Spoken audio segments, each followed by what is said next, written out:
북한에서 목숨을 걸고 전해진 충격적인 진실을 공개합니다. 여러분의 구독과 좋아요가 침묵 속에 갇힌 수많은 우리 동포들에게 희망이 될 수 있습니다.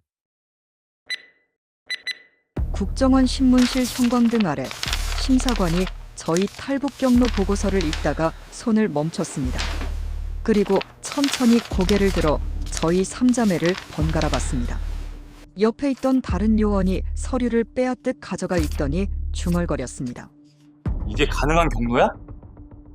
아무리 폭파 기술이 있다지만 김정은이 직접 명령한 개성 남북 공동연락사무소 폭파작전에 투입된 폭파반 요원이었습니다.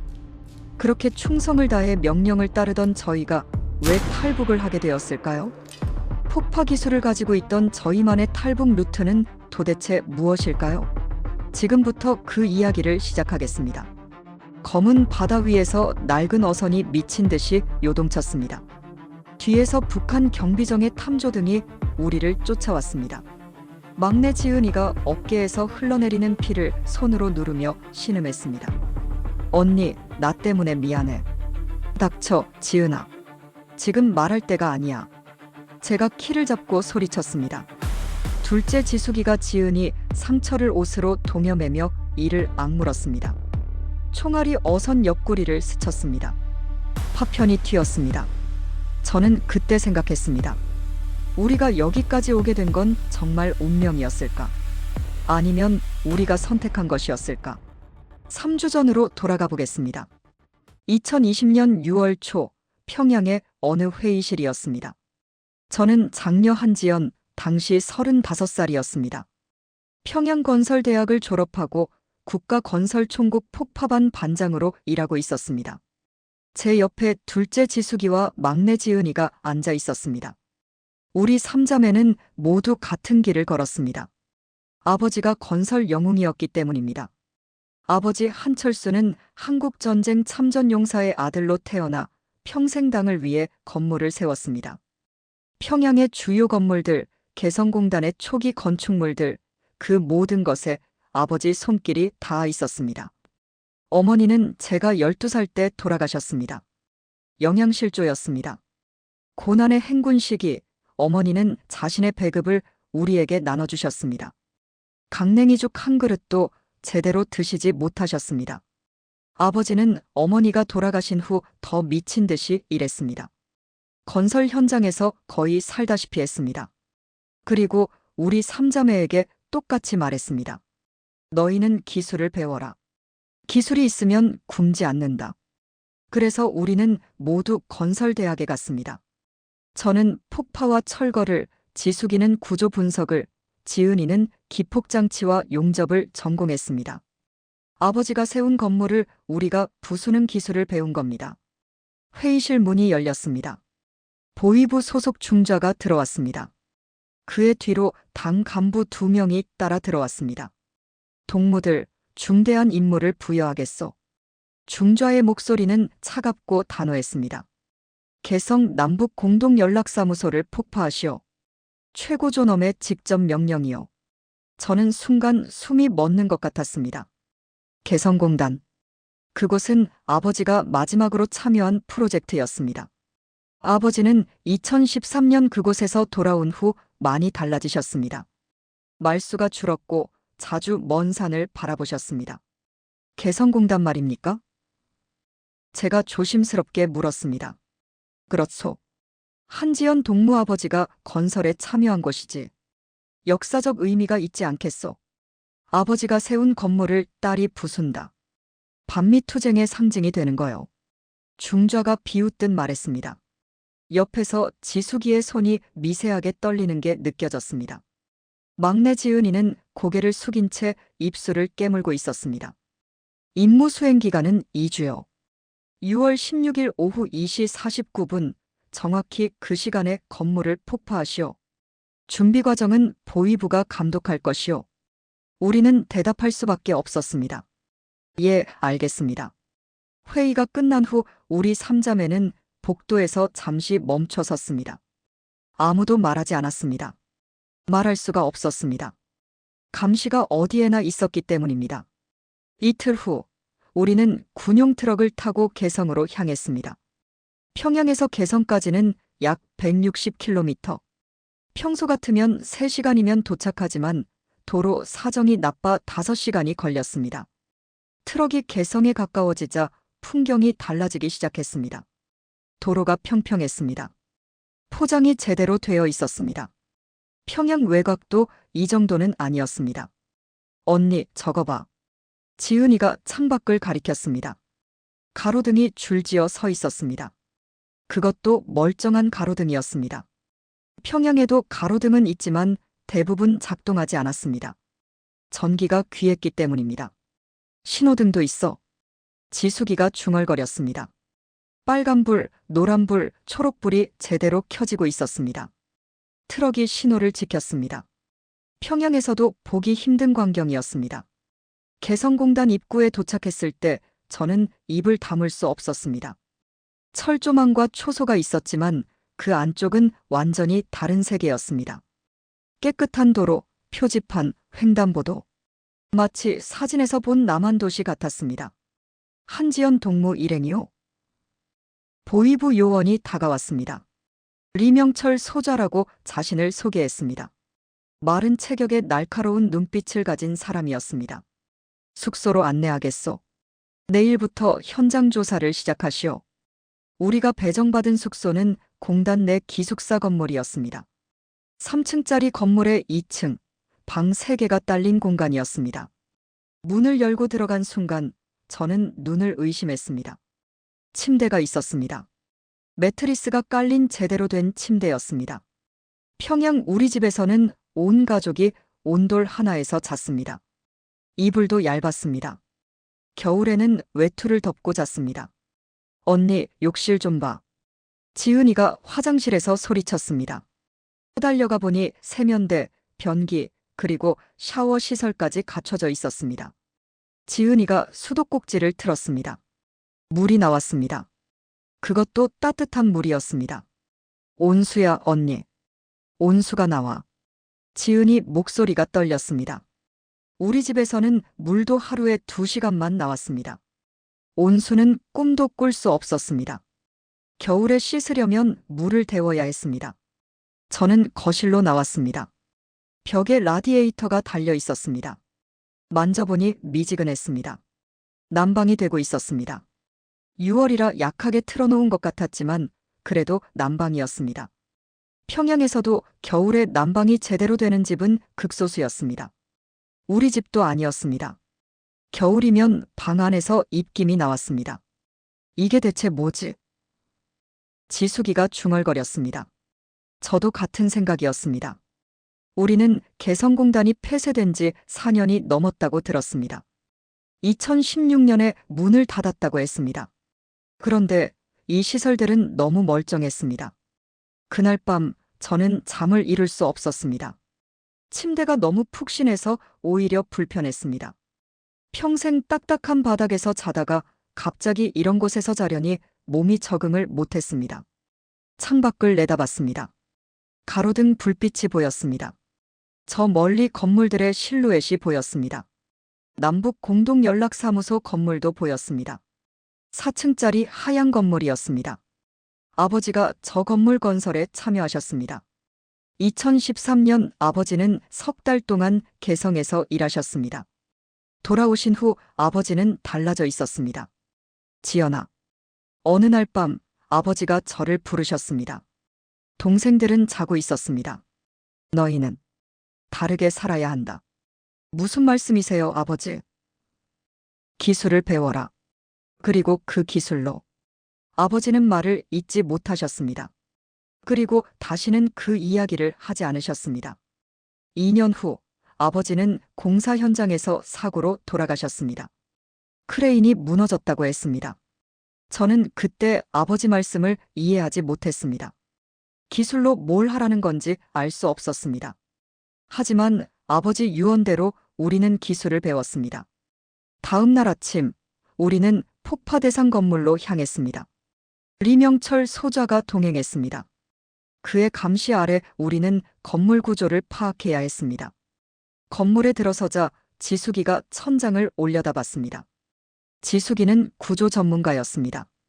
건물의 뼈대를 읽을 수 있었습니다. 철근 콘크리트 구조야. 기둥 간격이 정확해. 내진 설계도 되어 있어. 지숙이가 작은 목소리로 말했습니다. 북한에서는 내진 설계를 제대로 하는 건물이 많지 않았습니다. 자재도 기술도 부족했기 때문입니다. 우리는 각 층을 돌며 조사했습니다. 사무실마다 책상과 의자가 그대로 있었습니다. 컴퓨터도 있었습니다. 먼지가 쌓여 있었지만 멀쩡해 보였습니다. 지하로 내려갔습니다. 기계실이 있었습니다. 보일러, 전기시설, 급수시설. 모든 것이 체계적으로 배치되어 있었습니다. 이 건물, 정말 잘 지어졌어. 지은이가 중얼거렸습니다.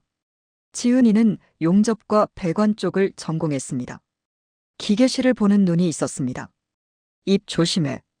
제가 작게 경고했습니다. 리명철 소좌가 바로 뒤에서 듣고 있었습니다. 감탄할 필요 없소. 남조선 놈들이 지은 건물이요. 제국주의의 침략 거점이었던 곳이요. 리명철의 목소리가 차가웠습니다. 오후에 우리는 창고 건물을 조사했습니다. 폭파에 필요한 자재를 보관할 장소를 정해야 했습니다. 창고 문을 열자 지은이가 비명을 삼켰습니다. 물건들이 가득했습니다. 상자들이 쌓여 있었습니다. 먼지를 털고 상자를 열어보니 과자였습니다. 초코파이, 새우깡, 포카칩. 포장은 발에 있었지만 밀봉은 유지되고 있었습니다. 옆 상자에는 라면이 들어 있었습니다. 신라면, 너구리, 짜파게티. 남한 라면이었습니다. 우리가 평생 구경도 못한 것들이었습니다. 이것들은 남조선 노동자들 급식용이었어. 쓸모없는 것들이니 신경 쓰지 마시오. 리명철이 말했습니다. 하지만 그의 눈빛이 우리를 예리하게 관찰하고 있었습니다. 시험하는 것 같았습니다. 알겠습니다. 저는 무덤덤하게 대답하고 창고 구석으로 갔습니다. 하지만 가슴이 두근거렸습니다. 저과자 한 봉지, 라면 한 개가 평양에서는 한 달치 배급과 맞먹는 값어치였습니다. 그날 저녁 숙소로 돌아온 우리는 식당에서 저녁을 받았습니다. 보위부에서 준비한 식사였습니다. 강냉이밥과 배추국, 김치조금이 전부였습니다. 평소 우리가 먹던 것과 똑같았습니다. 하지만 식당 벽에 걸린 메뉴판이 눈에 들어왔습니다. 오래된 메뉴판이었습니다. 공단이 운영되던 시절 것으로 보였습니다. 점심 특선, 쌀밥 제육볶음 된장찌개 반찬 4가지 5,000원. 지숙이가 메뉴판을 읽었습니다. 저녁 특선, 쌀밥 생선구이 김치찌개 반찬 5가지 5,500원. 매일 쌀밥이었습니다. 고기 반찬도 매일 있었습니다. 5,000원이면 북한 돈으로 얼마인지도 감이 안 왔습니다. 그냥 싸다는 것만 알 수 있었습니다. 여기서 일하던 사람들은 매일 저렇게 먹었다는 거야. 지은이가 작은 목소리로 물었습니다. 그런 것 같아. 지숙이가 대답했습니다. 우리 어머니는 평생 쌀밥을 제대로 드셔보지 못했습니다. 명절에나 쌀이 조금 섞인 밥을 드셨습니다. 평소에는 강냉이, 좁쌀, 가끔 감자였습니다. 그런데 이곳 노동자들은 매일 쌀밥을 먹었습니다. 고기도 먹었습니다. 방으로 돌아온 후 지숙이가 가방에서 종이 한 장을 꺼냈습니다. 낮에 몰래 가져온 것이었습니다. 건물 설계 도면의 일부였습니다. 언니, 이것 좀 봐. 지숙이가 도면을 펼쳤습니다. 전문적인 내용이라 저는 잘 알 수 없었습니다. 하지만 지숙이 표정이 심각했습니다. 이 건물들, 남한 건축 기준으로 지어졌어. 우리 기준보다 훨씬 까다로워. 자재 품질도 시공 정밀도도 완전히 달라. 그게 무슨 의미인데? 제가 물었습니다. 폭파하기엔 너무 아깝다는 뜻이야. 이 건물들은 앞으로 50년은 더 쓸 수 있어. 지진이 와도 끄떡없을 거야. 지숙이 목소리가 떨렸습니다. 그날 밤 저는 다시 잠을 이룰 수 없었습니다. 머릿속이 복잡했습니다. 깨끗한 도로, 작동하는 가로등, 온수가 나오는 숙소, 창고의 과자들, 메뉴판의 쌀밥, 그리고 너무 잘 지어진 건물. 이 모든 것이 무엇을 의미하는지 알 것 같았습니다. 하지만 그 생각을 계속하면 안 된다는 것도 알았습니다. 우리가 그날 발견한 것은 단순한 건물이 아니었습니다. 그것은 우리 인생을 바꿀 진실의 시작이었습니다. 사흘째 되던 날, 우리는 폭파 지점을 최종 확인하기 위해 다시 건물을 조사했습니다. 리명철 소장은 그날 평양에 보고하러 간다며 다른 보위부 요원에게 감시를 맡겼습니다. 건물 구조 파악만 하시오. 다른 것은 건드리지 마시오. 감시 요원의 경고를 듣고 우리는 건물로 들어갔습니다. 그 요원은 1층 로비에 앉아서 신문을 읽었습니다. 우리가 위층으로 올라가는 것을 지켜봤지만 따라오지는 않았습니다. 2층에 도착하자 지은이가 제 팔을 잡았습니다. 언니, 저 창고 다시 가보면 안 돼? 미쳤어? 지금? 궁금해서 미치겠어.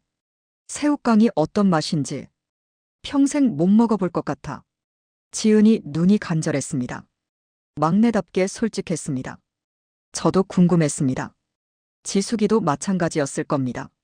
10분만. 빨리 다녀오자. 제가 결정했습니다.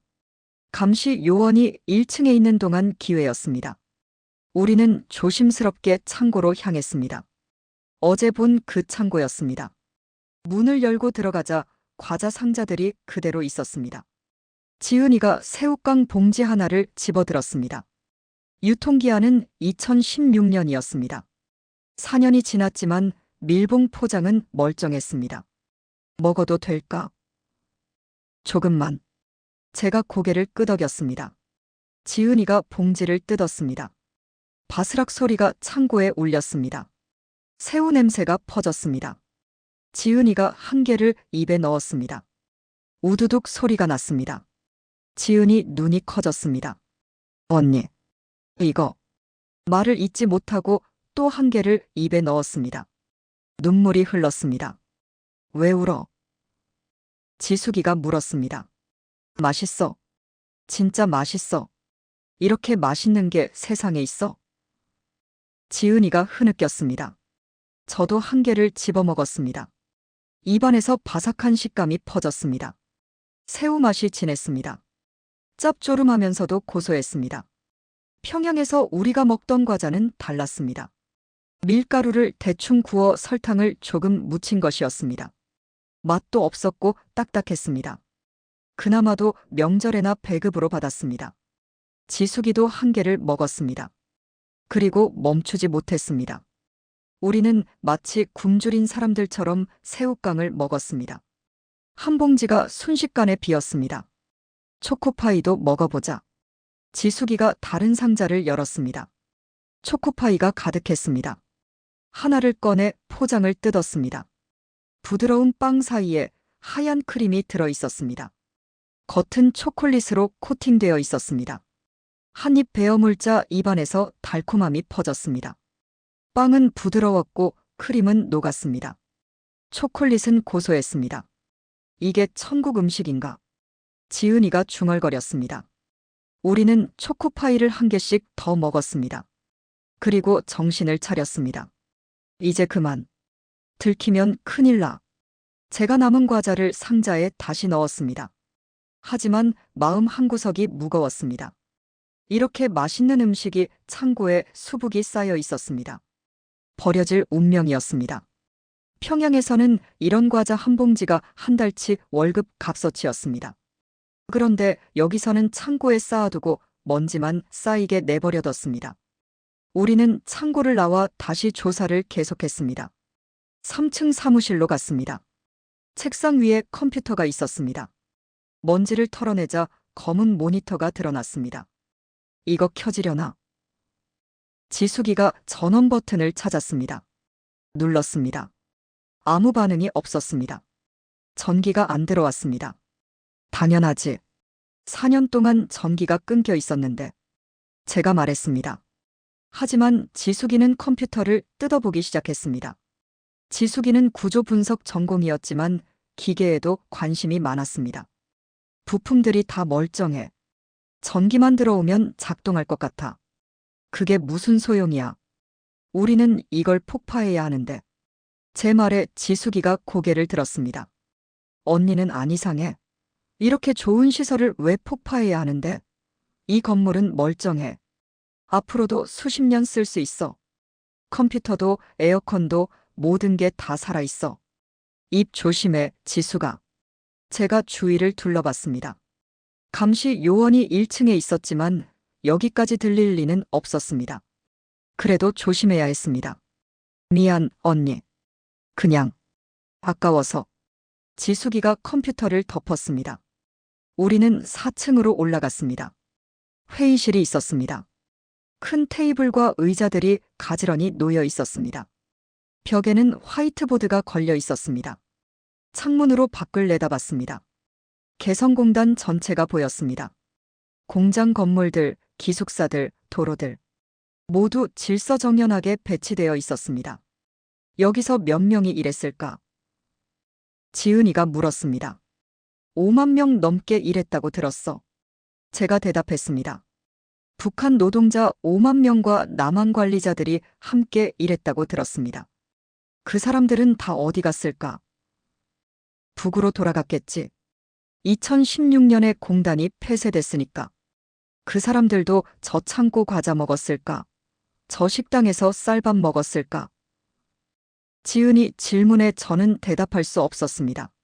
아마 그랬을 겁니다. 매일 출근해서 일하고 점심시간에 식당에서 쌀밥 먹고 휴게실에서 과자 먹고 그러다 어느 날 갑자기 공단이 문을 닫았습니다.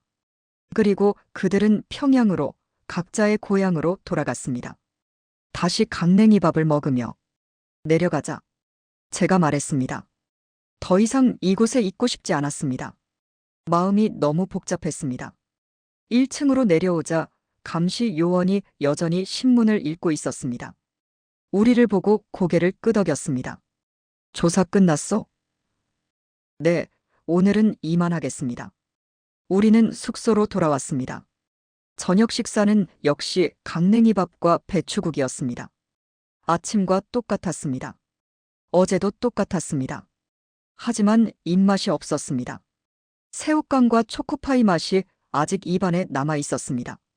강냉이밥이 모래처럼 느껴졌습니다. 방으로 돌아온 후 지숙이가 가방에서 또 다른 종이를 꺼냈습니다. 오늘 가져온 자료였습니다. 언니들, 이것 좀 봐. 전기 설비 도면이었습니다. 지숙이가 설명하기 시작했습니다. 이 공단 전체가 남한 전력망으로 설계되어 있어.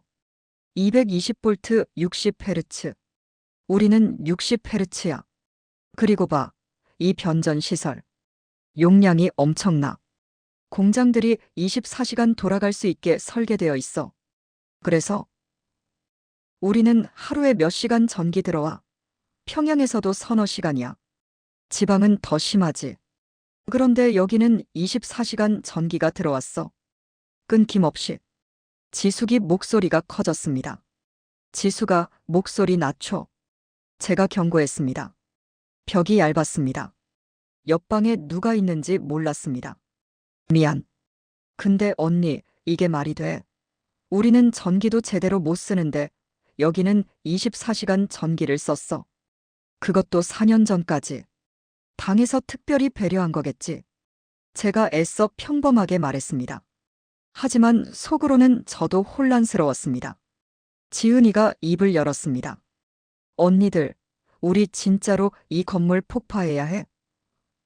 무슨 소리야, 지은아. 제가 놀라서 말했습니다.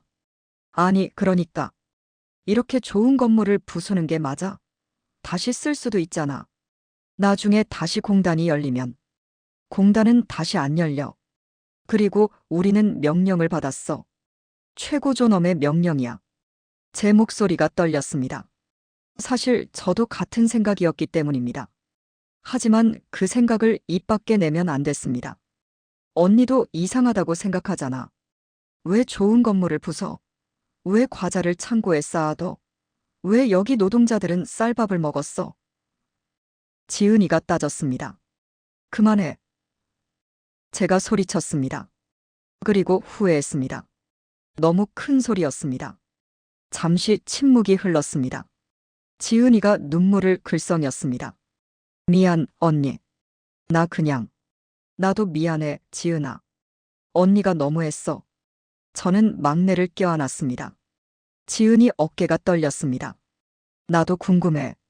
나도 이상해. 근데 지은아, 우리는 물어볼 수 없어. 알겠지? 지은이가 고개를 끄덕였습니다. 그날 밤은 세 자매 모두 잠을 설쳤습니다. 다음 날 리명철 소좌가 평양에서 돌아왔습니다. 그리고 우리를 회의실로 불렀습니다. 한지연 동무 조사는 잘 진행되고 있어? 네, 순조롭습니다.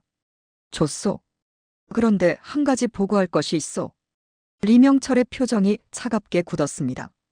평양에서 지시가 내려왔어. 동무들에 대한 신원조사를 강화하라고. 신원조사요? 그렇소. 특히 막내 한지은 동무. 아버지가 건설 영웅이지만 개성공단 건설 때 남조선 기술자들과 접촉이 많았다고 하더군. 사상 검증이 필요하다는 의견이 있어. 제 가슴이 철렁했습니다. 아버지가 남한 기술자들과 일했던 것은 사실이었습니다. 건설 프로젝트니까 당연한 일이었습니다. 하지만 그것이 문제가 될 수 있다는 건 생각 못했습니다. 저희 아버지는 당에 충성했습니다. 평생을 건설 현장에서 보내셨습니다. 제가 항변했습니다. 알고 있어. 하지만 절차는 절차요. 한지은 동무 내일 보위부로 출두하시오. 간단한 면담이요. 지은이 얼굴이 하얗게 질렸습니다. 숙소로 돌아온 후 우리는 말이 없었습니다. 보위부 출두는 간단하지 않았습니다.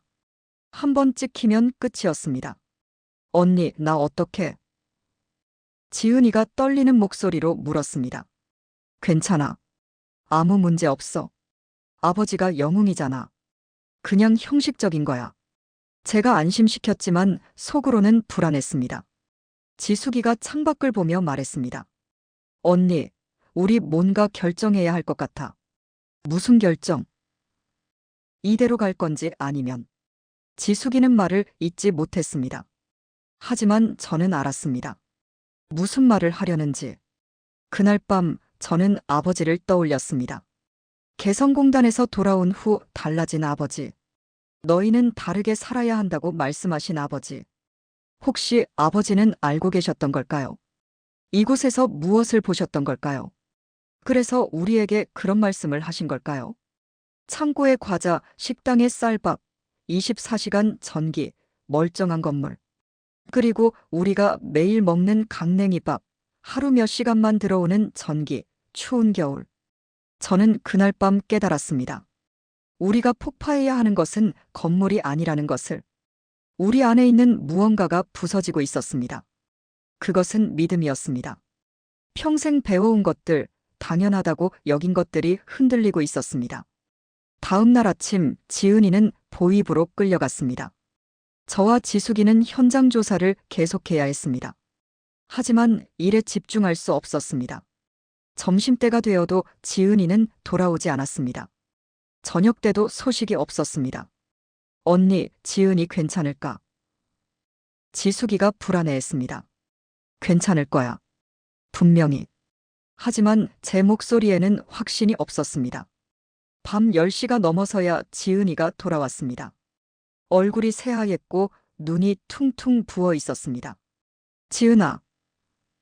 우리가 달려가 막내를 껴안았습니다. 언니.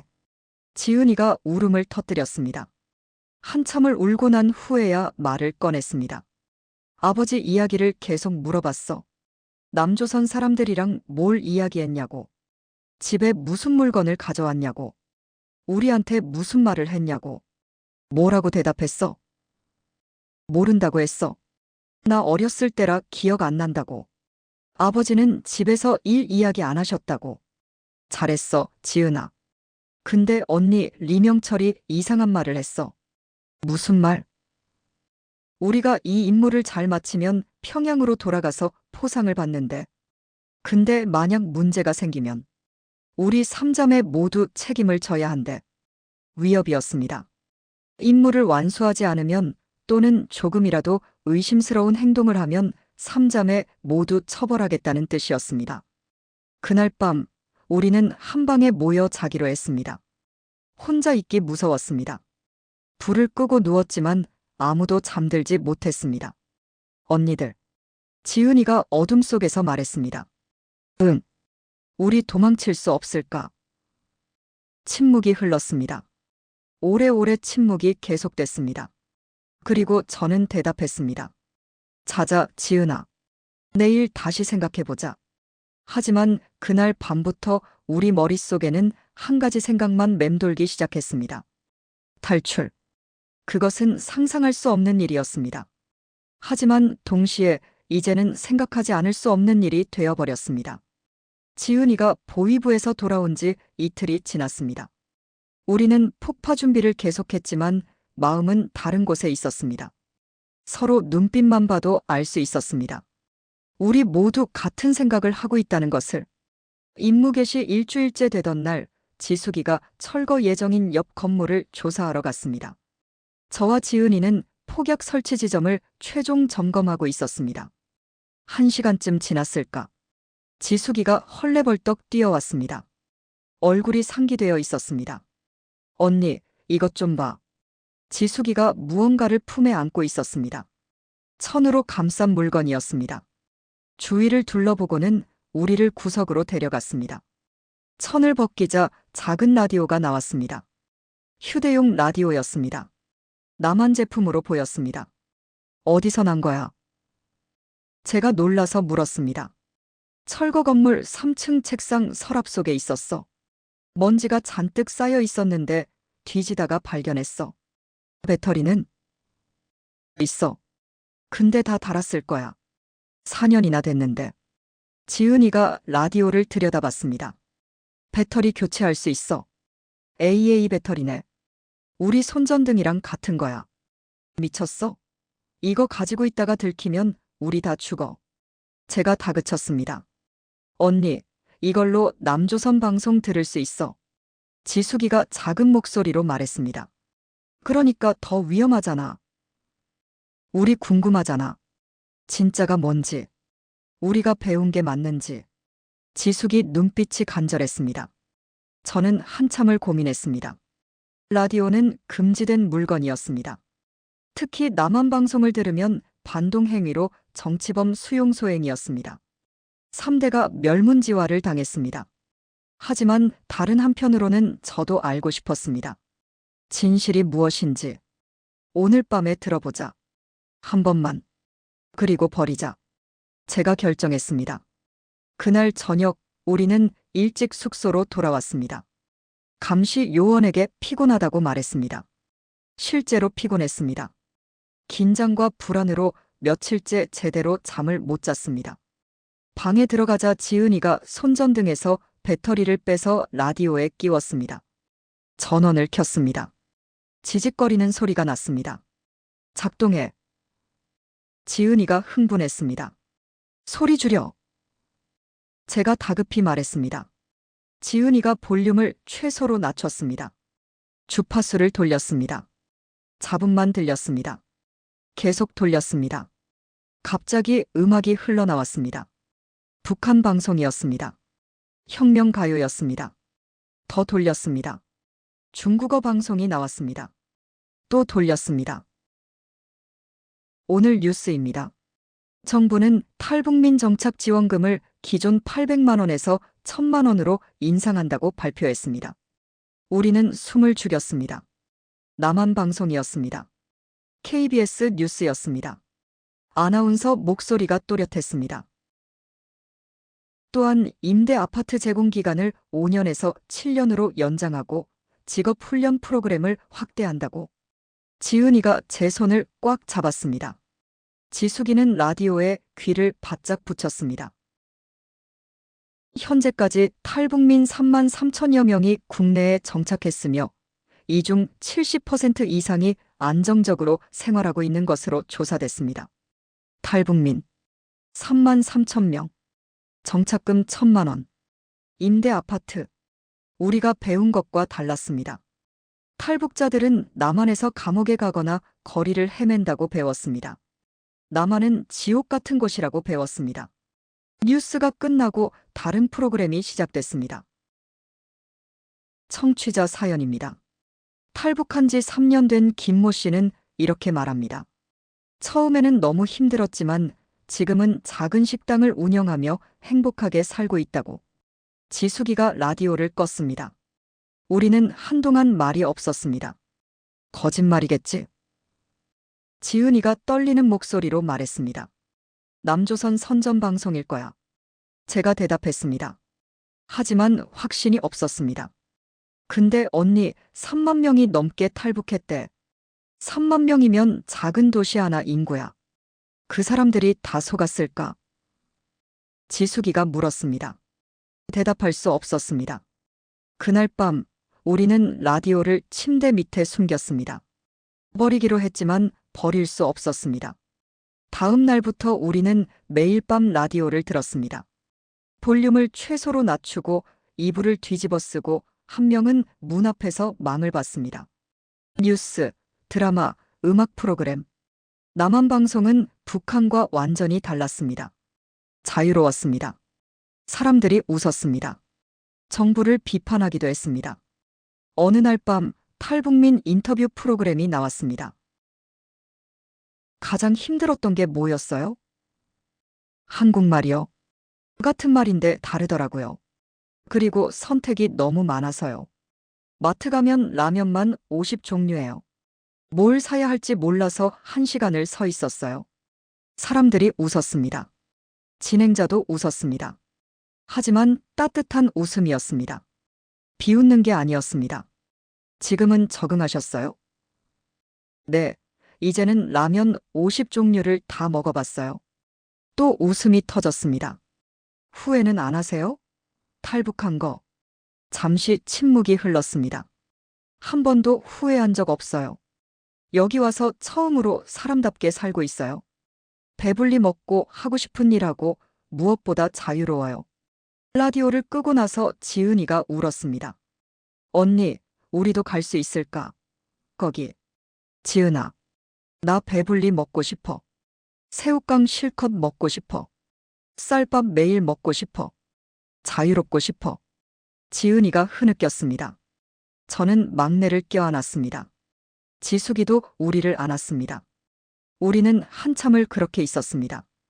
다음 날 저는 현장 조사를 하다가 문득 아버지를 떠올렸습니다. 개성공단에서 석 달 동안 일하고 돌아온 아버지. 달라져 있던 아버지. 아버지도 여기서 이런 것들을 보셨을 겁니다. 깨끗한 시설, 풍족한 물자, 체계적인 시스템. 그리고 남한 기술자들과 함께 일하며 대화를 나눴을 겁니다. 아버지는 무엇을 느끼셨을까요? 무엇을 깨달으셨을까요? 너희는 다르게 살아야 한다. 아버지의 마지막 말씀이 귓가에 맴돌았습니다. 그날 저녁 숙소로 돌아오는 길에 리명철 소자와 마주쳤습니다. 한지연 동무 잠깐. 리명철이 저를 불렀습니다. 심장이 철렁했습니다. 네. 내일부터 폭약 반입이 시작돼요. 평양에서 트럭으로 운반할 것이요. 준비하시오. 알겠습니다. 그리고 리명철이 저를 빤히 쳐다봤습니다. 요즘 동생들 상태가 좀 이상해 보이던데. 특히 막내. 얼굴이 안 좋소. 피곤해서 그렇습니다. 임무가 중대하니 긴장해서요. 그렇겠지. 하지만 조심하시오. 이곳은 예전에 남조선 놈들이 드나들던 곳이오. 그들의 사상적 독소가 남아있을 수 있어. 흔들리면 안 돼요. 흔들리지 않습니다. 제 목소리가 떨렸습니다. 리명철이 그것을 눈치챘는지 미소를 지었습니다. 차가운 미소였습니다. 그럼 됐소. 가보시오. 숙소로 돌아와 동생들에게 말했습니다. 조심해야 해. 리명철이 우리를 의심하고 있어. 라디오 들킨 건 아니지? 지숙이가 놀라서 물었습니다. 아니야.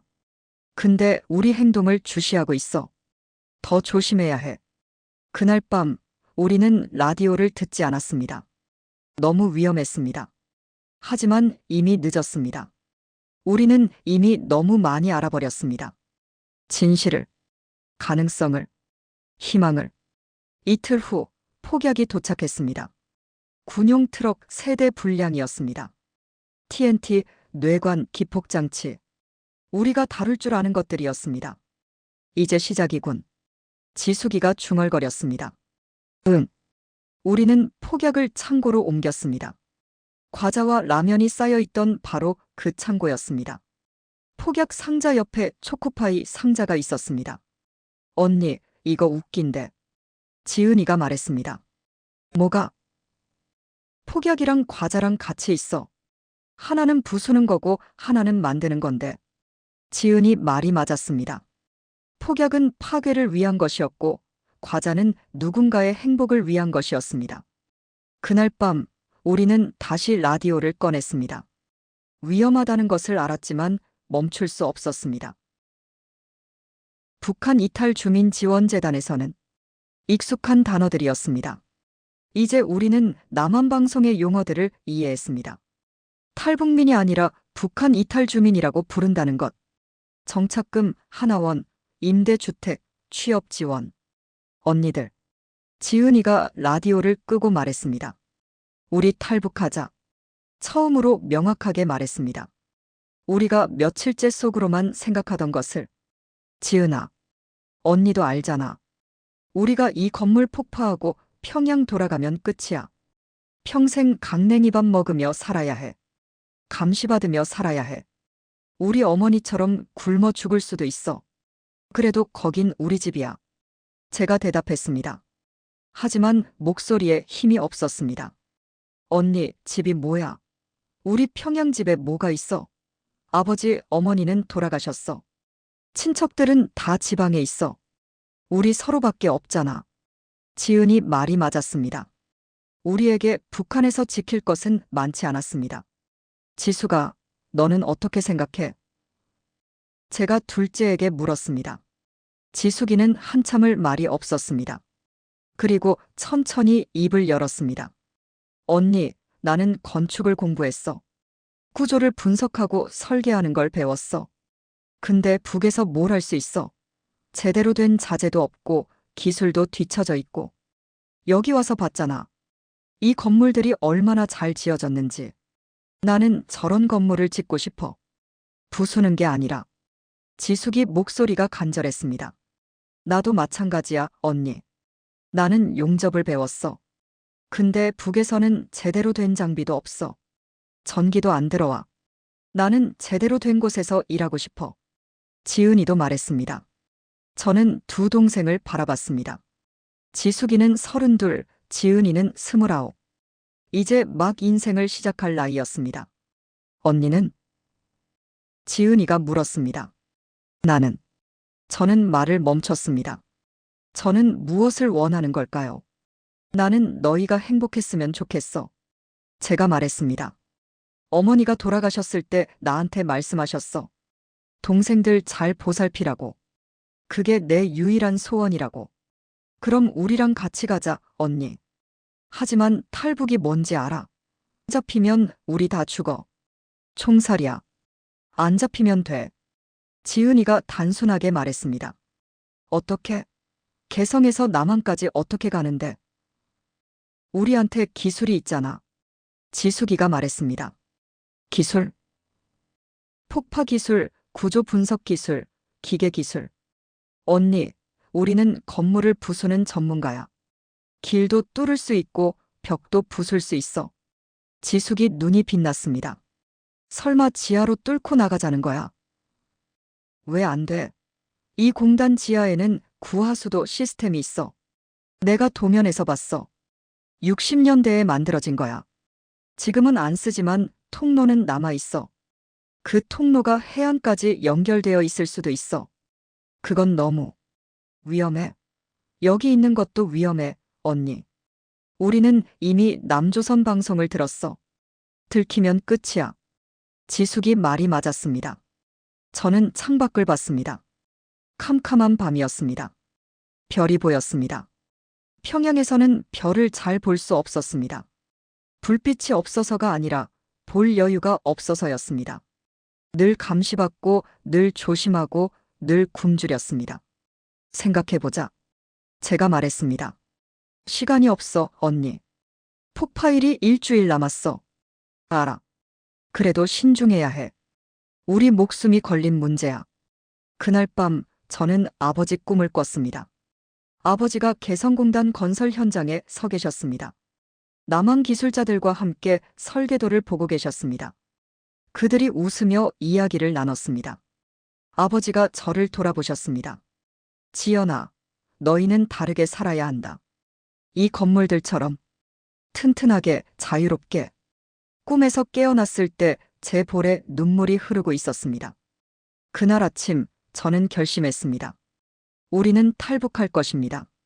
아버지가 만든 길을 따라, 아버지가 꿈꾼 자유를 향해. 폭파일까지 일주일. 우리는 표면적으로는 임무를 준비했지만 비밀리에 탈출 계획을 세웠습니다.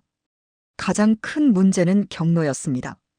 개성에서 남한까지는 불과 10km도 안 됐습니다. 하지만 그 사이에는 군사분계선이 있었습니다. 지뢰밭, 철책, 감시초소. 정면으로는 불가능했습니다. 바다로 가야 해. 지숙이가 말했습니다. 밤마다 우리는 이불을 뒤집어 쓰고 속삭였습니다. 개성에서 해안까지는 얼마나 돼? 약 20km. 근데 도로로 가면 검문소가 있어. 지하로 가야 해. 지숙이가 몰래 가져온 지하시설 도면을 펼쳤습니다. 손전등 불빛 아래 낡은 도면이 보였습니다. 여기 봐. 구하수도 시스템이야. 60년대 초에 만들어졌어. 당시에는 개성이 꽤 큰 도시였거든. 하수도를 체계적으로 만들었어. 지금도 쓰고 있어. 아니, 80년대에 새 시스템을 만들면서 폐기됐어. 근데 구터널은 그대로 있어. 대부분 막혀 있겠지만. 그럼 어떻게 가? 우리가 뚫으면 돼. 우리는 철거 전문가잖아. 지숙이가 자신 있게 말했습니다. 이 터널이 어디까지 이어져? 도면상으로는 해안 근처까지. 정확한 출구는 모르겠어. 60년 전 자료라.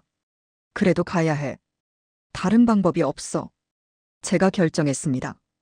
다음 날부터 우리는 본격적으로 준비했습니다. 겉으로는 폭파 준비를, 속으로는 탈출 준비를 했습니다. 지하시설을 점검한다는 명목으로 구하수도 입구를 찾았습니다. 건물 지하 깊숙한 곳에 있었습니다. 녹슨 철문으로 막혀 있었습니다. 여기야. 지숙이가 철문을 두드렸습니다. 쿵쿵 소리가 울렸습니다. 열 수 있어? 지은이가 하면 돼. 지은이는 용접 전문가였습니다. 자물쇠 따는 것쯤은 일도 아니었습니다. 근데 언니, 언제 열 거야?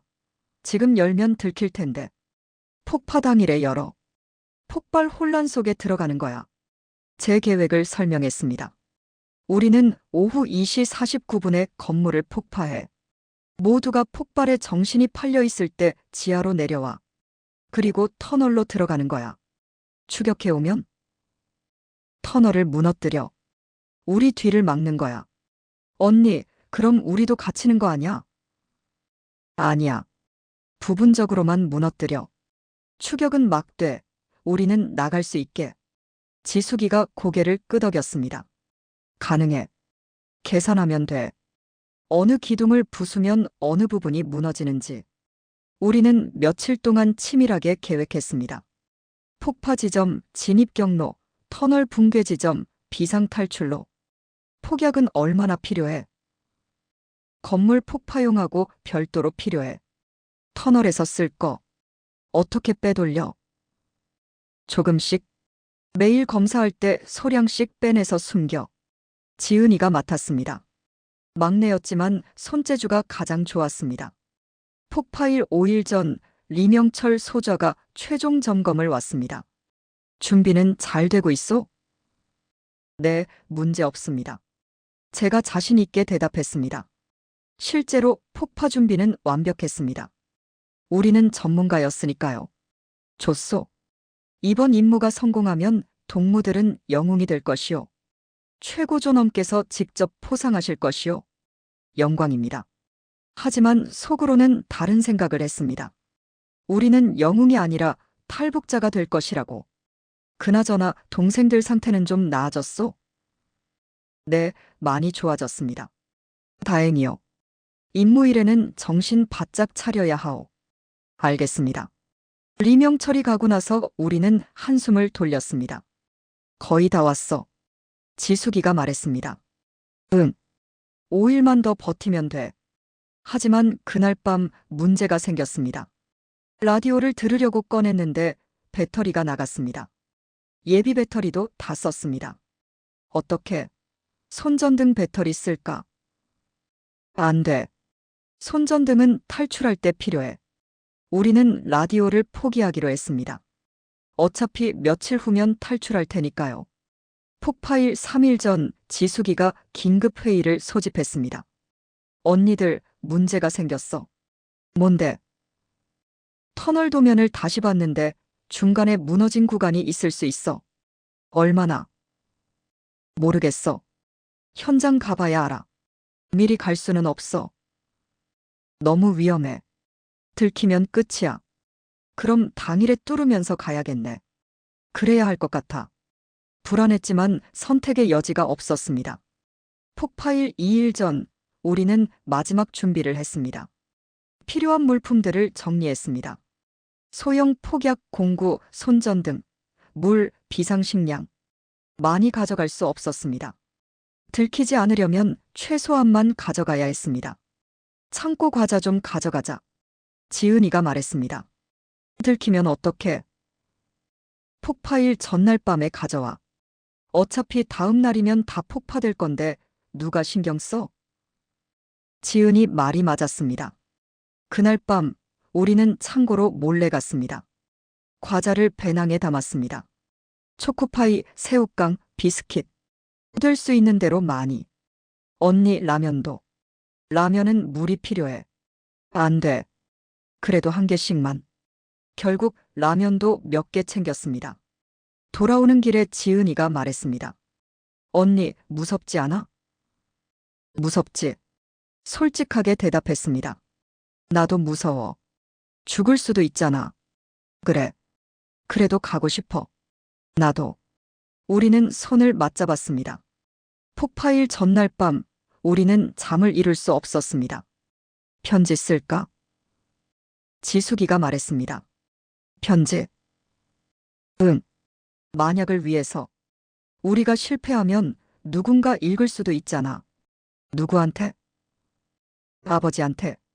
우리는 편지를 썼습니다. 한 장씩. 저는 이렇게 썼습니다. 아버지, 저희는 아버지 말씀대로 다르게 살려고 합니다. 아버지가 개성에서 보셨던 것, 느끼셨던 것을 저희도 봤습니다. 아버지가 만든 건물을 따라 저희는 자유를 찾아갑니다. 저희를 용서해 주세요. 그리고 어머니께 안부 전해 주세요. 지숙이는 이렇게 썼습니다. 아버지, 저는 아버지처럼 건축가가 되고 싶습니다. 하지만 북에서는 안 됩니다. 남에서 공부하고 싶습니다. 아버지가 못다 이룬 꿈을 제가 이루겠습니다. 지은이는 이렇게 썼습니다. 아버지, 저는 맨날 배고팠어요. 어머니도 굶어 돌아가셨어요. 저는 배불리 먹고 싶어요. 나쁜 딸이어서 미안해요. 편지를 다 쓰고 나서 우리는 울었습니다. 이거 어떻게? 숨겨두자. 여기 방에. 누가 찾을까? 모르지. 찾을 수도 있고 못 찾을 수도 있고. 우리는 편지를 침대 밑 틈새에 숨겼습니다. 그날 밤 우리는 작은 제사를 지냈습니다.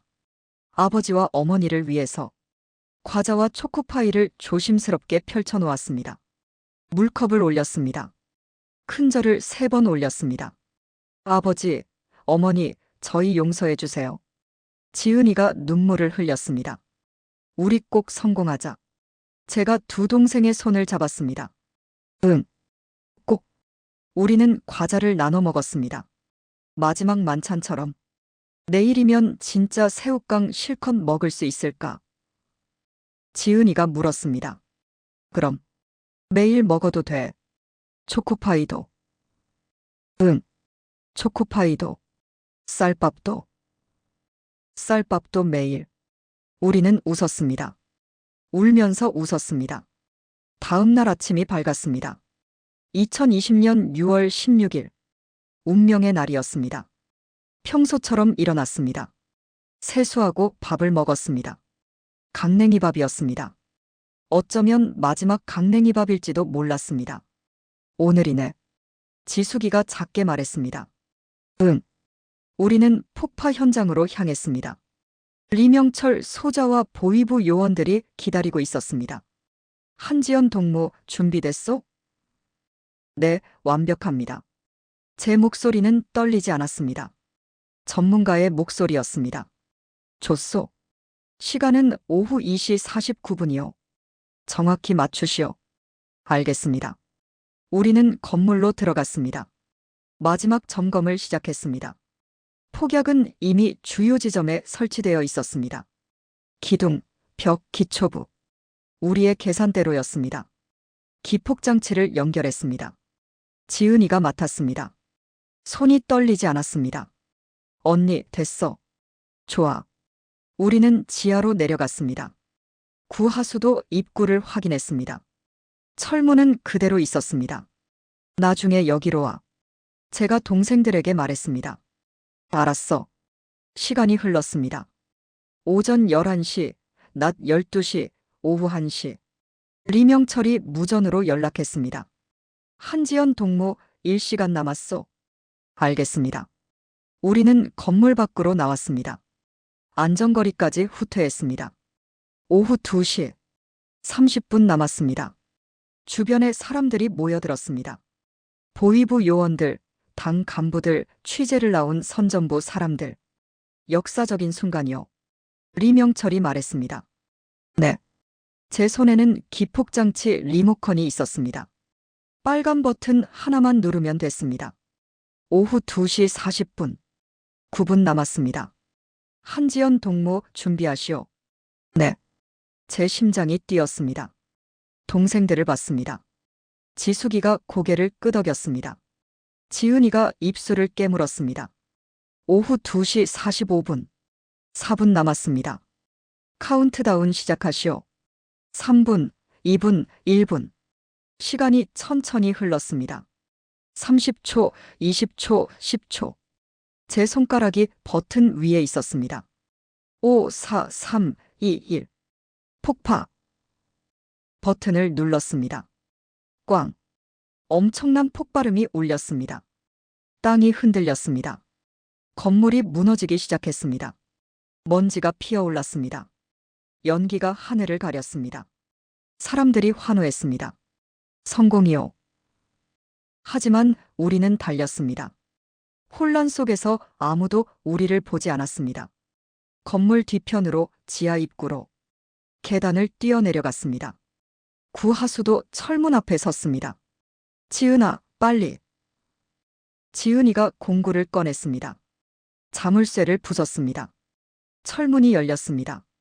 어둠이 우리를 맞이했습니다. 들어가. 우리는 어둠 속으로 뛰어들었습니다. 철문을 닫았습니다. 안에서 잠갔습니다. 언니, 이제 뭐해? 터널을 무너뜨려. 입구를 막는 거야. 작은 폭약을 설치했습니다. 기둥 하나에 점화하고 뛰었습니다. 뒤에서 또 폭발음이 들렸습니다. 터널 입구가 무너졌습니다. 우리는 이제 돌아갈 수 없었습니다. 앞으로만 갈 수 있었습니다. 어둠 속으로 자유를 향해 손전등을 켰습니다. 앞에는 긴 터널이 펼쳐져 있었습니다. 가자. 우리는 걷기 시작했습니다. 우리의 탈출이 시작됐습니다. 터널은 생각보다 좁았습니다. 한 사람이 간신히 지나갈 정도였습니다. 천장은 낮아서 허리를 굽혀야 했습니다. 벽은 오래된 벽돌로 되어 있었고 곳곳에 이끼가 끼어 있었습니다. 조심해. 바닥이 미끄러워. 제가 앞장섰습니다. 손전등으로 길을 비췄습니다. 지숙이가 중간에, 지은이가 맨 뒤를 따랐습니다.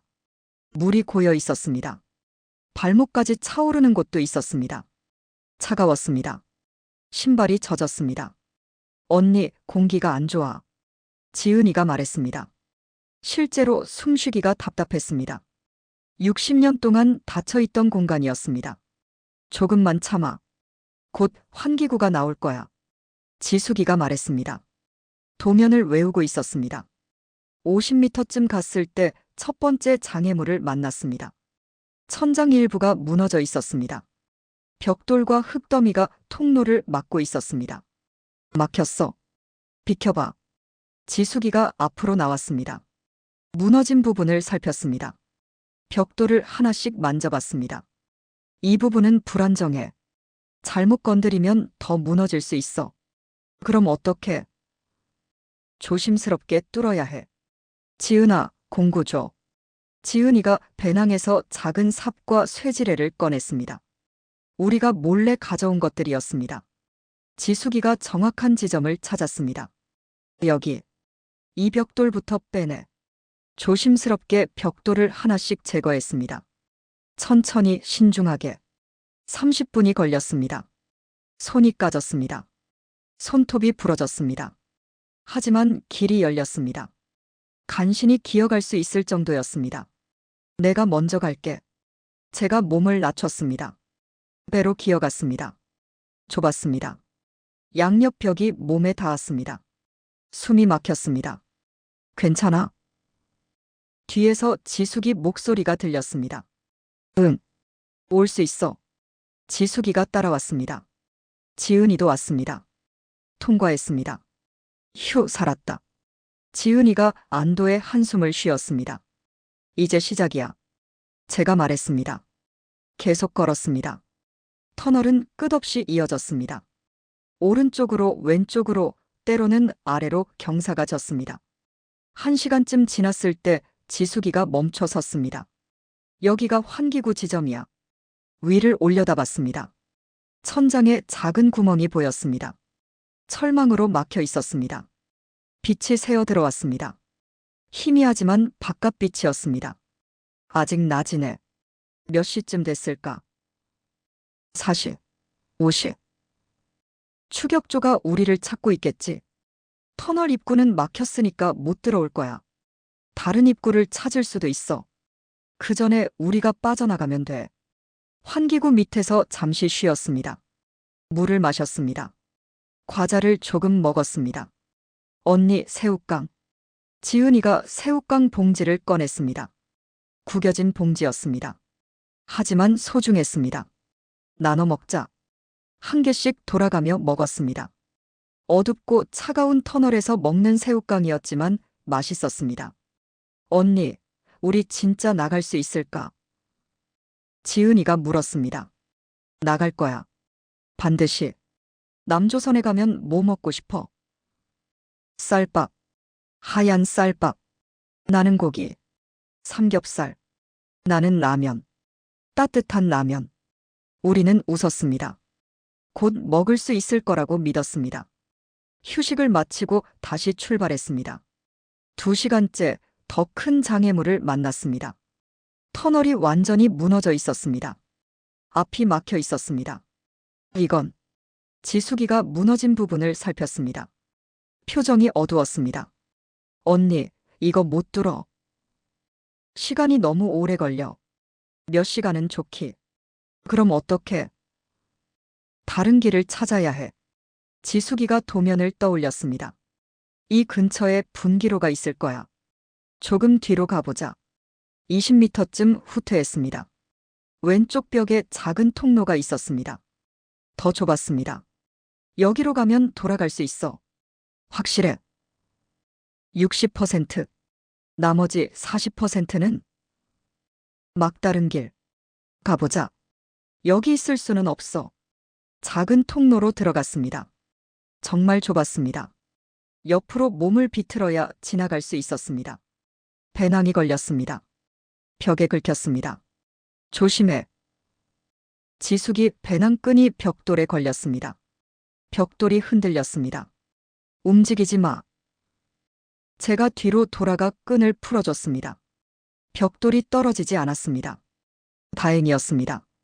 통로를 빠져나왔습니다. 또 다른 터널이었습니다. 조금 더 넓었습니다. 맞는 길이야? 모르겠어. 가봐야 알아. 불안했지만 계속 갔습니다.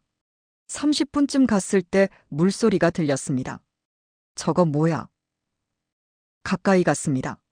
앞에 물이 있었습니다. 지하수였습니다.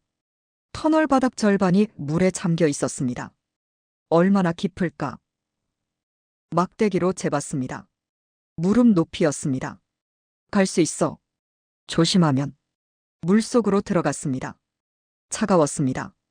뼈까지 시렸습니다. 천천히 걸었습니다. 바닥이 미끄러웠습니다. 이끼가 있었습니다. 손잡아. 서로 손을 잡고 걸었습니다. 지은이가 미끄러졌습니다. 악! 물속으로 넘어졌습니다. 첨벙 소리가 났습니다. 지은아. 지숙이가 막내를 붙잡았습니다. 일으켜 세웠습니다. 괜찮아? 응. 놀랐어. 지은이는 온몸이 젖었습니다. 떨고 있었습니다. 추워. 괜찮아. 가자. 하지만 걱정이었습니다. 이렇게 추운 곳에서 젖은 옷을 입고 있으면 위험했습니다. 빨리 나가야 해. 속도를 냈습니다. 물 구간을 지났습니다. 20분이 걸렸습니다. 옷 좀 짜자. 잠시 멈춰서 옷을 짰습니다. 물이 뚝뚝 떨어졌습니다. 언니, 내가 가져온 옷 입어. 제가 배낭에서 여벌 옷을 꺼냈습니다. 얇은 옷이었지만 없는 것보다 나았습니다. 지은이가 옷을 갈아입었습니다. 고마워, 언니. 괜찮아. 우리 서로 챙겨야지. 다시 출발했습니다. 3시간째 체력이 바닥났습니다. 다리가 후들거렸습니다. 손은 상처투성이었습니다. 언니, 좀 쉬자. 조금만 더 가. 안 돼. 지은이 상태가 안 좋아. 지은이를 봤습니다. 얼굴이 창백했습니다. 입술이 파랬습니다. 지은아, 괜찮아? 응, 괜찮아. 하지만 괜찮지 않았습니다. 여기서 쉬자. 10분만. 바닥에 앉았습니다. 벽에 기댔습니다. 뭐 좀 먹자. 초코파이를 꺼냈습니다. 나눠 먹었습니다. 물도 마셨습니다. 언니, 우리 얼마나 왔을까? 한 5km? 15km 남았네. 응. 해낼 수 있을까? 해야지. 침묵이 흘렀습니다. 언니들 미안해. 지은이가 말했습니다. 왜? 내가 탈북하자고 해서. 무슨 소리야? 우리 다 원했잖아. 그래도 내가 먼저 말했잖아. 지은아, 우리는 가족이야. 함께 결정한 거야. 맞아. 후회 안 해. 지숙이도 말했습니다. 나도 안 해. 제가 말했습니다. 우리 꼭 성공하자. 응. 꼭. 다시 일어났습니다. 계속 걸었습니다. 4시간째 희망이 보였습니다. 바람이 불었습니다. 신선한 바람이었습니다. 바람이야. 출구가 가까워. 힘이 났습니다. 속도를 냈습니다. 터널이 점점 넓어졌습니다. 천장도 높아졌습니다. 허리를 펼 수 있었습니다. 빛이 보였습니다. 저 멀리서 빛이 들어왔습니다. 저기. 뛰었습니다. 전력으로 뛰었습니다. 출구였습니다. 터널 끝이었습니다. 철창으로 막혀 있었습니다. 하지만 너머로 바깥이 보였습니다. 바다였습니다. 파도 소리가 들렸습니다. 해냈어. 아직 아니야. 철창을 뚫어야 해. 지은이가 공구를 꺼냈습니다. 쇠지뢰로 철창을 흔들었습니다. 녹슬어서 약했습니다. 같이 밀어. 셋이 함께 힘을 줬습니다. 철창이 삐걱거렸습니다. 한 번 더. 2번 더. 쾅. 철창이 떨어졌습니다. 밖으로 나왔습니다. 석양이었습니다. 붉은 해가 서쪽 하늘에 걸려 있었습니다. 우리는 절벽 중턱에 있었습니다. 아래로 바다가 펼쳐져 있었습니다. 언니, 내려가야 해. 어떻게? 저기 밧줄 있어. 낡은 밧줄이 절벽에 매어 있었습니다. 누가 옛날에 써던 것 같았습니다. 튼튼할까? 흔들어 봤습니다. 끊어지지 않았습니다. 가보자. 제가 먼저 밧줄을 잡았습니다. 조심스럽게 내려갔습니다. 5m, 10m, 15m. 땅에 닿았습니다. 모래사장이었습니다. 됐어. 내려와. 지숙이가 내려왔습니다. 지은이도 내려왔습니다. 우리는 바다 앞에 서 있었습니다. 언니, 저기 봐. 지은이가 가리켰습니다. 해안에 작은 어선이 있었습니다. 묶여 있었습니다. 어선이야. 달려갔습니다. 낡은 어선이었습니다. 하지만 배였습니다. 자물쇠가 있어. 부서. 공구로 자물쇠를 부쉈습니다. 쇠사슬을 풀었습니다. 배에 올랐습니다. 엔진이 있었습니다. 시동을 걸어봤습니다. 부르릉. 엔진이 켜졌습니다. 됐어. 빨리 출발해. 배를 몰았습니다. 바다로 나갔습니다. 뒤를 돌아봤습니다. 해안선이 멀어졌습니다. 북한이 멀어졌습니다. 언니들, 우리 해냈어. 지은이가 환호했습니다. 하지만 그때였습니다. 뒤에서 불빛이 보였습니다. 경비정이었습니다. 우리를 쫓아오고 있었습니다. 경비정이야. 빨리. 엔진을 최대로 올렸습니다. 하지만 낡은 어선은 느렸습니다. 경비정이 점점 가까워졌습니다. 탐조등이 우리를 비췄습니다. 멈춰라. 확성기 소리가 들렸습니다. 멈추지 마, 언니. 계속 갔습니다. 전속력으로. 총소리가 들렸습니다. 탕, 탕. 물보라가 튀었습니다. 우리 배 옆에. 엎드려. 셋 다 배 바닥에 엎드렸습니다.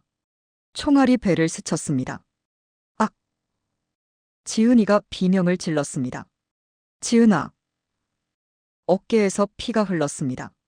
총에 맞았습니다. 지은아, 괜찮아? 괜찮아. 괜찮아. 하지만 피가 많이 났습니다. 언니, 남조선이 얼마나 남았어? 모르겠어. 계속 가야 해. 경비정이 더 가까워졌습니다. 100m, 50m. 끝났어. 지숙이가 절망했습니다. 하지만 저는 포기하지 않았습니다. 아니야. 아직 안 끝났어. 그때 연료 게이지를 봤습니다. 바닥이었습니다. 엔진이 멈췄습니다. 엔진이 꺼졌어. 노 있어? 있어. 노를 꺼냈습니다. 저어갔습니다. 미친 듯이 저었습니다. 경비정이 바로 뒤까지 왔습니다. 체포한다. 끝인가? 그때 저 앞에서 불빛이 보였습니다. 큰 배였습니다. 군함이었습니다. 대한민국 해군 초계함이었습니다. 언니, 저거. 초계함이 우리와 경비정 사이로 들어왔습니다. 확성기 소리가 울렸습니다. 여기는 대한민국 해군이다. 북한 경비정은 즉시 철수하라. 북한 경비정이 멈춰 섰습니다. 초계함이 우리 쪽으로 왔습니다. 민간인 구조. 밧줄이 내려왔습니다. 해군들이 내려왔습니다. 괜찮습니까? 지은이가 동생이 다쳤어요. 알겠습니다. 올리겠습니다. 우리를 초계함으로 끌어올렸습니다. 갑판에 올라섰습니다. 대한민국 땅이었습니다. 아니, 대한민국 배였습니다. 태극기가 펄럭이고 있었습니다. 여기는 대한민국입니다. 안전합니다. 해군 장교가 말했습니다. 저는 그 순간 무너졌습니다. 주저앉아 울었습니다. 언니. 지숙이도 울었습니다. 지은이도 울었습니다. 우리는 서로 껴안고 울었습니다. 해냈습니다. 우리는 자유를 찾았습니다. 군의관이 달려왔습니다. 부상자는 누구입니까? 여기요. 지은이를 가리켰습니다. 군의관이 지은이를 눕혔습니다. 어깨 상처를 살폈습니다. 총상이군요. 관통했습니다. 다행히 뼈는 안 다쳤어요. 응급치료를 시작했습니다. 소독하고 지혈하고 붕대를 감았습니다. 아파요? 괜찮아요? 지은이가 씩씩하게 대답했습니다. 용감하시네요. 조금만 참으세요. 치료를 마치고 군의관이 말했습니다. 병원에 가면 정밀 검사를 받아야 합니다. 지금은 응급처치만 한 거예요. 감사합니다. 해군 장교가 우리에게 담요를 가져왔습니다. 추우시죠? 이거 덮으세요. 따뜻한 담요였습니다. 포근했습니다. 고맙습니다. 커피 드릴까요? 네, 주세요. 따뜻한 커피가 나왔습니다. 종이컵에 담긴 커피였습니다. 한 모금 마셨습니다. 달았습니다. 따뜻했습니다. 평생 마셔본 것 중 가장 맛있는 커피였습니다. 천천히 드세요. 많이 놀라셨을 거예요. 장교가 친절했습니다. 저희는 대한민국에 온 건가요? 아직 해상입니다. 하지만 우리 영예예요. 대한민국 영토입니다. 정말요? 네. 안전합니다. 눈물이 또 흘렀습니다. 감사합니다. 정말 감사합니다. 당연한 일입니다. 여기는 대한민국이니까요. 초계함이 움직이기 시작했습니다. 인천항을 향해 갑판에 나왔습니다. 바람이 불었습니다. 차가웠지만 상쾌했습니다. 서쪽 하늘을 봤습니다. 해가 지고 있었습니다. 붉은 노을이 펼쳐져 있었습니다. 언니 예쁘다. 지은이가 말했습니다. 응. 예뻐. 우리 정말 해냈어.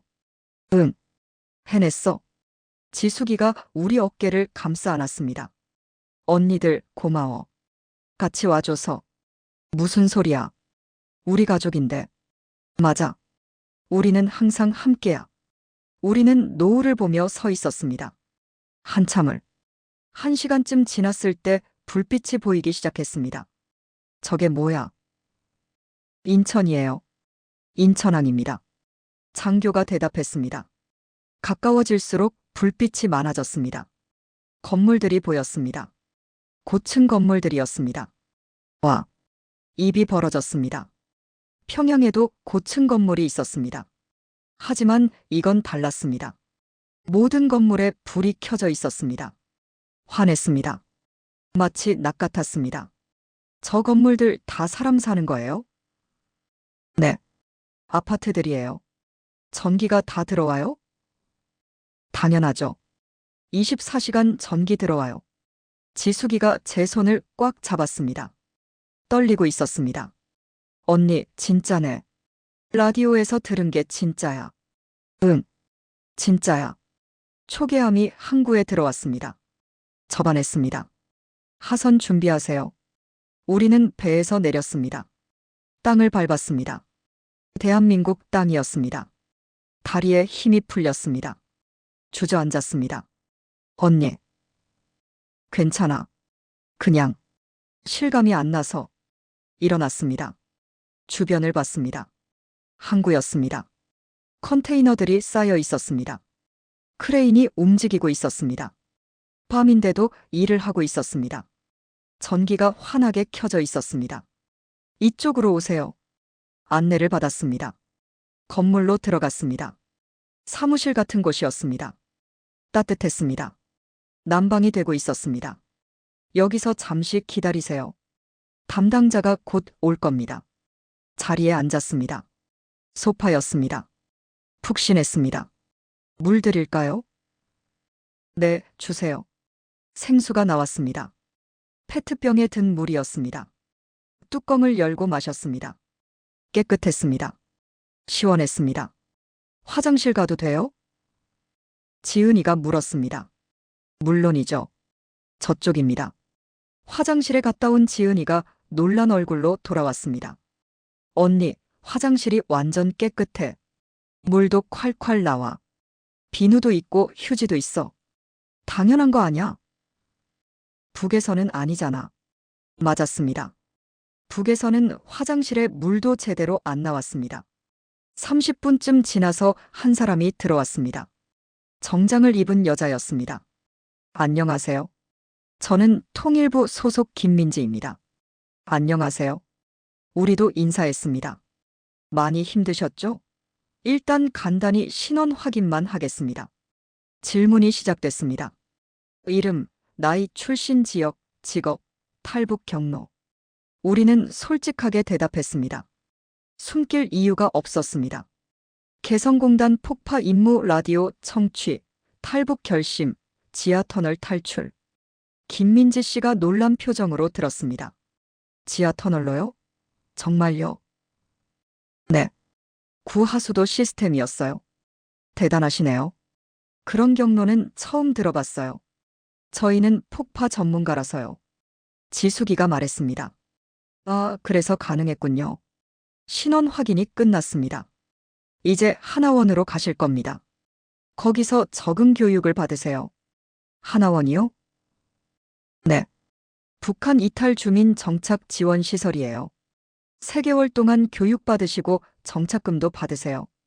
정착금이 정말 있어요? 네. 기본 1,000만 원이에요. 그리고 임대 아파트도 제공돼요. 라디오에서 들은 게 사실이었습니다. 감사합니다. 당연한 겁니다. 여러분은 대한민국 국민이에요. 국민. 그 단어가 낯설었습니다. 북에서는 인민이었습니다. 지금은 늦었으니까 오늘은 여기서 주무세요. 내일 아침에 하나원으로 이동하겠습니다. 숙소로 안내받았습니다. 방이 3개 있었습니다. 각자 쓸 수 있었습니다. 하지만 우리는 한 방에서 자기로 했습니다. 아직 불안했습니다. 침대가 있었습니다. 깨끗한 이불이 깔려 있었습니다. 욕실도 있었습니다. 온수가 나왔습니다.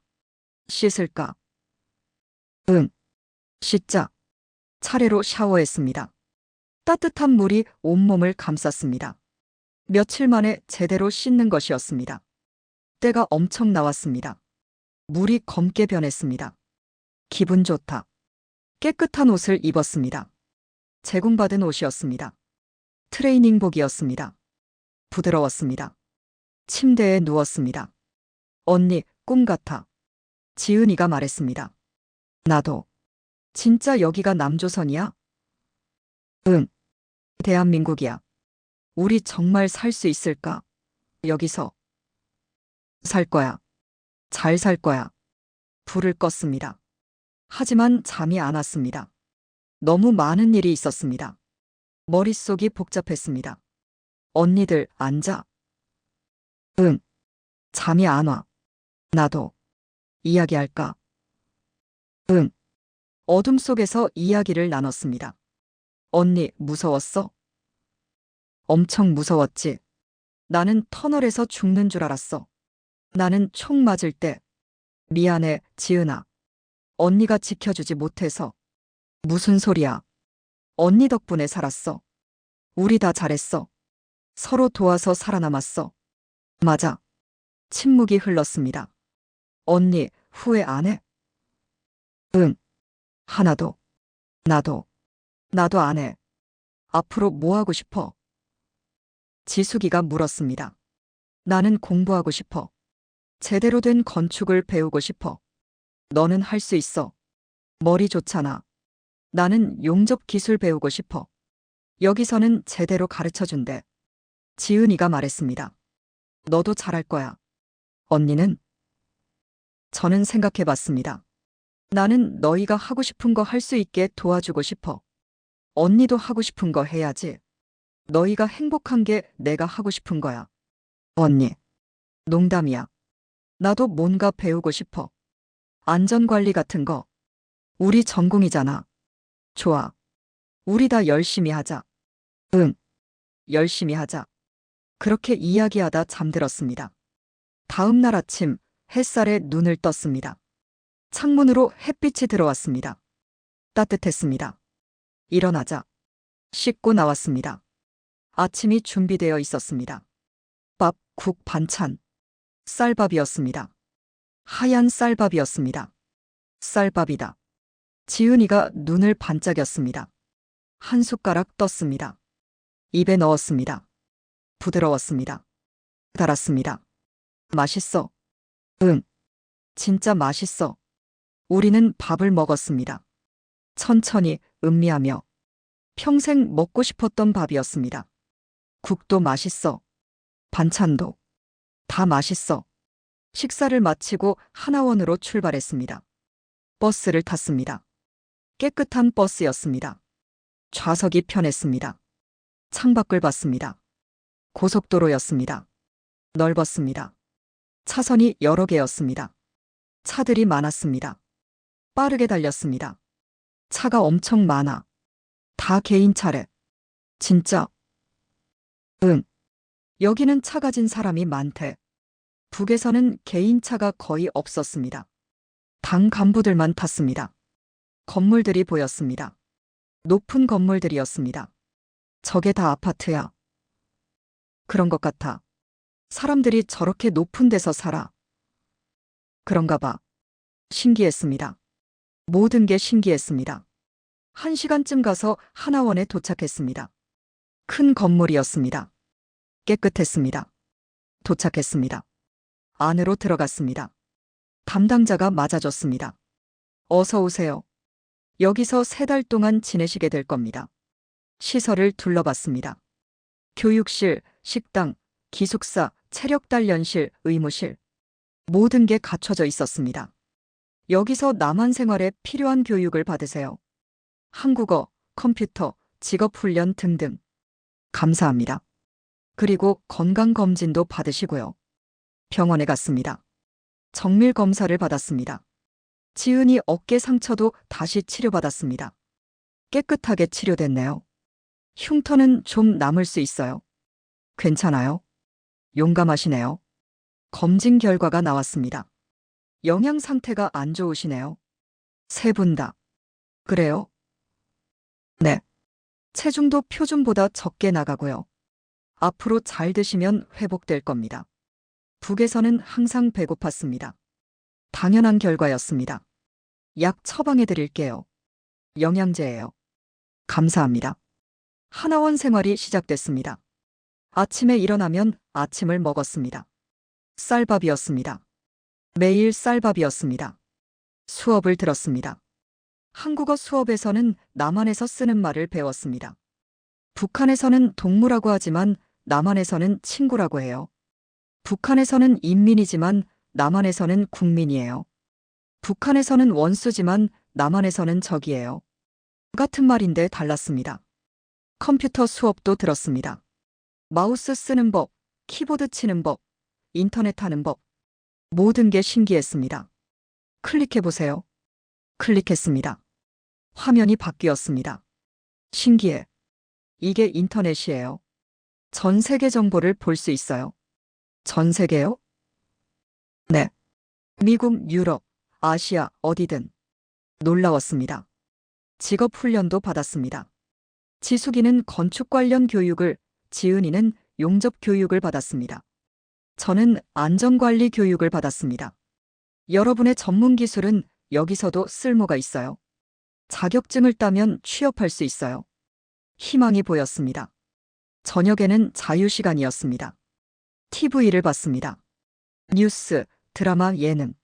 라디오에서 듣던 것들이 화면으로 보였습니다. 언니, 사람들이 웃어. 응. 진짜 웃네. 북한 방송에서는 사람들이 웃지 않았습니다. 심각했습니다. 여기는 달랐습니다. 자유로웠습니다. 3달이 지났습니다. 수료식 날이 왔습니다. 축하합니다. 여러분은 이제 대한민국 사회로 나갑니다. 수료증을 받았습니다. 정착금도 받았습니다. 1,000만 원이었습니다. 이게 다 제 돈이에요? 네. 여러분 돈이에요. 믿기지 않았습니다. 임대 아파트도 배정받았습니다. 인천에 있는 아파트예요. 3년 동안 무료로 쓸 수 있어요. 아파트를 보러 갔습니다. 방 2개, 거실, 부엌, 화장실. 깨끗했습니다. 가구도 있었습니다. 여기서 살 수 있어요? 네. 여러분 집이에요. 우와. 창문을 열었습니다. 도시가 보였습니다. 불빛이 반짝였습니다. 언니, 우리 진짜 여기서 사는 거야? 응. 우리 집이야. 그날 밤, 우리는 우리 집에서 첫 밤을 보냈습니다. 침대에 누웠습니다. 언니 행복해. 나도 행복해. 이제 시작이야. 응. 시작. 그로부터 3년이 지났습니다. 지숙이는 건축사무소에 취직했습니다. 구조 설계사로 일하고 있습니다. 지은이는 전문대학에서 용접을 가르칩니다. 학생들이 좋아합니다. 저는 건설회사에서 안전관리자로 일합니다. 현장을 돌며 안전을 점검합니다. 우리는 각자 일하며 살고 있습니다. 주말에는 함께 모입니다. 밥을 먹고 이야기를 나눕니다. 어느 날 TV에서 뉴스가 나왔습니다. 개성 남북 공동연락사무소 건물 철거 작업이 시작됐습니다. 우리가 폭파한 건물이었습니다. 화면에 무너진 건물이 나왔습니다. 저거, 우리가 부순 거야. 이제 진짜 사라지네. 복잡한 감정이었습니다. 후회해. 아니, 나도 아니야. 우리가 부순 건 건물이 아니었어. 뭐였는데? 거짓말이었어. 우리를 가둔 거짓말. 맞아. 우리는 서로를 봤습니다. 잘 살자. 응. 열심히 살자. 아버지한테 부끄럽지 않게. 어머니도. 창밖을 봤습니다. 밤이었지만 환했습니다. 불빛이 가득했습니다. 저 불빛 하나하나가 누군가의 삶이었습니다. 우리도 이제 그중 하나였습니다. 자유롭게 사는 사람들. 우리는 마침내 찾았습니다. 아버지가 꿈꾸셨던 것, 어머니가 바라셨던 것, 우리가 원했던 것, 자유를. 끝까지 들어주신 따뜻한 마음을 가진 여러분이야말로 진정한 애국자입니다. 이 이야기가 더 많은 사람들에게 전해질 수 있도록 구독으로 동참해주세요. 우리가 반드시 알아야 할 이야기들을 또 소개하겠습니다.